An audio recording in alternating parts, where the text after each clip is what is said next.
రాని ఏదన్నా రాని దాని మీద చేయాల్సిన పనులు అయ్యి దాని వ్యవహారం ఏందయ్యా అంటే దానిలో మిక్సింగ్ అని ఉంది మిరదాటలో. మిక్సింగ్ అంటే ముందు పచ్చికాయ కోసుకొని అమ్ముకోవచ్చు రైతు. అదే కొంచెం అమ్ముకున్న తర్వాత ఇప్పుడు మొత్తంగా డబ్బులు ప్రత్యేకంగా ఉండవు కదా అందరి దగ్గర. ఒకళ్ళ దగ్గర ఉంటాయి, ఒకళ్ళ దగ్గర ఉండవు. ఆ ఉన్న ఆయన ఏమంటాడు, పోయి ఆకాశాన్ని ఉంటాడు ఇప్పుడు అడిగితే. అవన్నీ అడగరట కొంతమంది, తప్పనిసరి అయితే అడుగుతారు. అది ఆ లెక్క వేరు.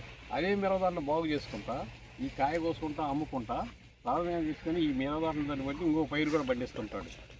ఇది ఇంకా అక్కడే ఆగస్టు దాటిన కానీ ఆగస్టు సెప్టెంబర్, ఇంకా ఆగస్టు సెప్టెంబర్ కానీ ఈ వేసేది మామూలుగా మినుకు బాగు చేసుకుంటారు. మినుకి పెసరకి ఇవి బాగు చేసుకుంటారు. ఇక ఆ మినుకి పెసరకి ఇంకా తొలకర అయిపోయింది. ఇంకా తొలకర అయిపోయిన కానించి ఇక సెప్టెంబర్ కానించి మొదలుకొని మళ్ళీ పైరు పంట. ఈ పైరు పంటలు ఏవేయాలా మీ అన్నం నేను చెప్పండి.